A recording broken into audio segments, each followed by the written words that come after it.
ঢুকে গেলাম। কিন্তু একে আমার কি নেশা করা একটু বেশি হয়ে গেল নাকি? নেশার ঘরে আমি মিশুকে আমার সামনে দেখছি, তারপর রাগী লোক নিয়ে কোমরে হাত দিয়ে আমার দিকে তাকিয়ে আছে। এটা কি করে সম্ভব? হয়তো নেশা করার কারণে এমন হচ্ছে। কি রে ডাইনি, তুই এখানে কি করছিস? কি হলো, কথা বলছিস না কেন? তোর না এখন এসে থাকার কথা, তাহলে এখানে কি করছিস? নাকি এখন আমাকে খাওয়ার জন্য আবার ফিরে এসেছিস? কোনটা? এই, তুই কি ড্রিঙ্কস করেছিস? এমা, তুই কথা বলছিস কি করে? তোকে যেটা জিজ্ঞাসা করেছি সেটার উত্তর দে। হ্যাঁ, আমি ড্রিঙ্কস করেছি। তো কি হয়েছে? কিন্তু কেন? তুই তো এগুলো কোনোদিন খাসনি। হ্যাঁ, খাইনি, কিন্তু আজকে খেলাম। কারণ কি জানিস? কি? কারণ হলো তুই। তোর জন্য আজকে আমি ড্রিঙ্কস করেছি। আমার জন্য মানে? হ্যাঁ, তোর জন্য। পেতনি কোথাকার, তোকে কে বাইরে পড়াশোনা করার জন্য যেতে বলেছে? গেলে তো গেলি, আমার এই শান্ত মনটাকে চুরি করে নিয়ে গেলি। যাওয়ার আগে একটিবার আমার কথা বোঝার চেষ্টা করলি না, বুঝলি না আমার মনের ভাষা, কতখানি ভালোবাসি তোকে। আগে আমি যখন একা ছিলাম তখন কত ভালো ছিলাম, কিন্তু তোকে ভালোবাসার কারণেই আজকে আমার এই দশা।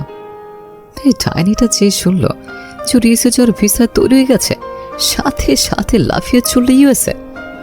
মনে তো করেছিল তখন ঠাঠিয়ে তোকে একটা চর মারি, কিন্তু চর মারলে তো তোর সুন্দর গালগুলো লাল হয়ে যাবে, তাই আর মারিনি।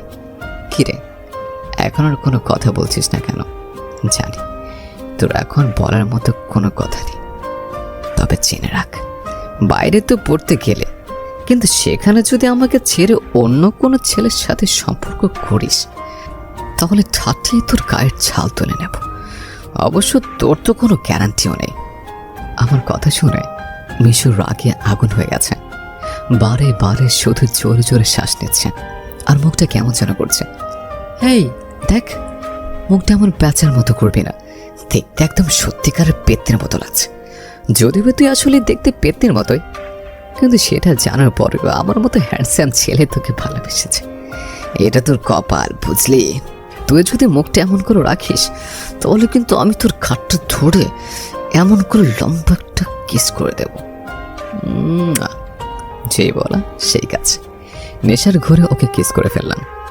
এদিকে মিশু আমার এমন কাছে অনেক হতভম্ব।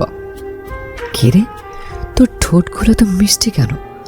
তুই তো একটা ছাঁচড়া তেঁতুল, তাহলে তোর ঠোঁট এত মিষ্টি হলো কি করে? দাঁড়া তো, আরেকবার ট্রাই করে দেখি। যে আবার ওকে কিস করতে যাব, ঠিক সেই সময় ঠাস করে আমার গালে আদর বসিয়ে দিল। এদিকে ওর হাতে আদর খেয়ে এতক্ষণ আমার নেশার জানলা দিয়ে দৌড়ে পালিয়ে গেছে। তার মানে এতক্ষণ ধরে ছায়া ভেবে যাকে এত কথা শোনালাম, ওটা ছায়া না, সত্যি মিশু ছিল। এখন আমার কি হবে? আরে মিশু, তুই এখানে? তোর এখন দেশের বাইরে থাকার কথা ছিল। হ্যাঁ, আমি এখানে। তো কি হয়েছে? না মানে এমনিতে বললাম আর কি। আচ্ছা, তোর কি ফ্লাইট ক্যান্সেল হয়ে গেছে নাকি? না, আমার কোনো ফ্লাইট ক্যান্সেল হয়নি। ও, তা কখন এসেছিস? এসেছি অনেক আগেই, যখন তুই এয়ারপোর্ট থেকে চলে এসেছিলি। ও, তার মানে এতক্ষণ ধরে আমি নেশার ঘরে যা কিছু বলেছি ও করেছি সব কিছুই তুই শুনেছিস? হ্যাঁ, আমি সব শুনেছি। ছি, তোর লজ্জা করে না এভাবে কাপুরুষের মতো ড্রিঙ্কস করতে? কাপুরুষ কোথাকার, বুকের মধ্যে সত্য কথা বলার মতো সাহস নেই, আর ভাব এমন নিয়ে চলে যেন দেশের মহাবীর পুরুষ উনি। দেখ, আমি মোটেও কাপুরুষ নই। সেটা তো তোকে দেখেই বুঝতে পারছি।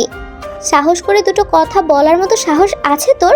হ্যাঁ, সাহস আমার অনেক আছে, কিন্তু সেটা দেখাই না। এখন এটা বল, তুই এখানে কেন? এই কথাটা বলতে দেরি আর মিশুর হাতের ছাপ আমার গাল ছুঁতে দেরি নেই। চুপচাপ গালে হাত দিয়ে দাঁড়িয়ে আছে। আর একটা কথা বললে তোকে আমি খেয়েই ফেলবো।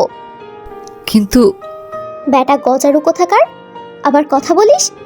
ভালোবাসি কথাটা তো বলতে পারিস না, আবার এখন গলা উঠিয়ে চিৎকার করছিস। আজকে যদি আমি চলে যেতাম তাহলে কি হতো? একটি বারো কি ভেবে দেখেছিস? মিশু কথাটা শেষ হওয়ার আগে আমি দিয়ে দিলাম ওর গালে আমার নরম হাতের ছোঁয়া। আমার হাতের ছোঁয়া পেয়ে সেও চুপচাপ গালে হাত দিয়ে আমার দিকে চেয়ে আছে। আমি না হয় সাহস করে তোকে নিজের কথাটা বলতে পারিনি, কিন্তু তুই তো ঠিকই বুঝতে পেরেছিলি। তাহলে সব জেনে বুঝে কেন চলে যাচ্ছিলে? আমি কি যেতে চেয়েছিলাম? তুই তো নিজেই একবারই পাসপোর্ট নিয়ে এলি। তাহলে আমি আর এখানে কি করতাম বল? তারপরেও আমি সারাক্ষণ এই আশায় থেকেছি যে এই বুঝি তুই তোর মনের কথাটা আমায় বলবি, কিন্তু না, তুই তো একটা হাঁদারাম কাপুরুষ। এত সুযোগ দিয়েও নিজের মনের কথাগুলো বলতে পারলি না। তাই তো কোনো উপায় না পেয়ে এই ইউএসএ যাওয়ার মিথ্যে নাটকটা করলাম। সবই তো জানতে, তাহলে মিথ্যে নাটকটা করার কোনো দরকার ছিল? আজ তো কত কষ্ট পেলাম আমি, আর যেসব কিছু থেকে সারা জীবন দূরে থাকার চেষ্টা করেছে সেসবও পান করতে হলো। মারছিস কেন? দেখ, থাপ্পড়টা কিন্তু জোরে হয়ে গেল, আমি কিন্তু ব্যথা পেয়েছি। আর আমার মনে হয় মজা লেগেছে। আমার কি ব্যথা লাগে না নাকি? কিন্তু আমার তোর চেয়েও বেশি ব্যথা লেগেছে। তাই? আচ্ছা ঠিক আছে, সরি, চল রুমে যাই। হো, আমি কোনো কাপুরুষের সাথে থাকতে চাই না। দেখ, তোকে আবারও বলছে, আমাকে কাপুরুষ বলবি না। আমি মোটেও কাপুরুষ নই। যেটা সত্যি সেটা আমি বলবোই। তুই একটা কাপুরুষ, ব্যাস। তাই না? আমি কাপুরুষ? তাহলে দেখ আমি এখন কি করি। চুপচাপ ওকে কোলে তুলে নিলাম, তারপর চলে গেলাম নিজের রুমে গিয়ে ওকে কোলে তুলে রাখা অবস্থাতেই রুমের লাইটটা বন্ধ করে দিলাম। তুই লাইট বন্ধ করলি কেন? আর আমাকে এভাবে কোলে তুলে রেখেছিস কেন? নামা বলছি। হুম, তোকে তো এখন আর ছাড়ছি না। দেখ তোর কি অবস্থা করে। চুপ করে শুয়ে থাক। দেখ, ভুলেও আমার সাথে উল্টাপাল্টা কিছু করার চেষ্টা করবি না। এমনিতেই তখন তুই আমার সাথে খারাপ কিছু করে ফেলেছিস। ওটা তো না বুঝে করে ফেলেছে, এখন সব জেনে বুঝে করব। দেখ, আমি কিন্তু তোকে হুঁশিয়ার করে দিচ্ছি, পরে কিন্তু এর ফলাফল ভালো হবে না। সেটা পরে দেখা যাবে, এখন বর্তমানটা নিয়ে ভাবি। দেখ, আমি কিন্তু দিলাম মুখ বন্ধ করে। এদিকে মিশু কিছুক্ষণ নিজেকে আমার কাছে থেকে ছাড়ানোর চেষ্টা করতে থাকলো, কিন্তু এক সময় আর পারল না। সকালবেলা। এই শাকিল, ওঠ, সকাল হয়ে গেছে। যা তো, আরো কিছুক্ষণ ঘুমাতে দে আমায়। না, আর ঘুমানো যাবে না। কালকে সারা রাত আমাকে ঘুমোতে না দিয়ে এখন নিজে আরাম করে ঘুমানো হচ্ছে। ওঠ বলছি। আরে কি ব্যাপার, তুই এভাবে আমাকে ধাক্কাচ্ছিস কেন? মারবি নাকি? আর তুই এখানে কি করছিস? এই মা, এ কি, আমার গায়ের কাপড়গুলো কোথায়? কেন জানিস না কাপড়গুলো কোথায় গেছে? এই কি, তোরও এমন অবস্থা কেন? তোরও তো গায়ে কোনো কাপড় নেই। দেখ, আমাকে রাগাবি না বলে দিলাম। কালকে রাতের কথাগুলো মনে নেই? আমার সাথে কি কি করেছিলি? কই, আবার কি করেছিলাম? আমার তো কিচ্ছু মনে পড়ছে না। তাই না? দাঁড়া, তোকে সব কিছু মনে করিয়ে দিচ্ছি। মিশু আমার বুকের উপর ঝাঁপিয়ে পড়ল কিছুক্ষণ পর। এই কি হলো? এভাবে বালিশ দিয়ে নিজের মুখটা লুকিয়ে রেখেছিস কেন? দেখ, তুই একটু আগে আমার সাথে যা করলি, কাজটা কি ঠিক হলো? আমার মতো একটা নাদান ছেলেকে একেবারে সুযোগ নিলে। আমার তো এখন অনেক লজ্জা লাগছে। আসছে রে আমার নাদান বাচ্চা। আর তোর আবার লজ্জা আছে নাকি? ওঠ বলছি, আমাকে আবার কলেজে গিয়ে ভর্তি হতে হবে। আমি ফ্রেশ হতে চলে গেলাম। ফ্রেশ হয়ে এসে দেখি যেন তুই বিছানায় নেই। আচ্ছা একটা কথা বলি, আমাদের স্বামী স্ত্রী তাই না? তাহলে তুই করে বলাটা বাদ দিলে হয় না? না, হবে না।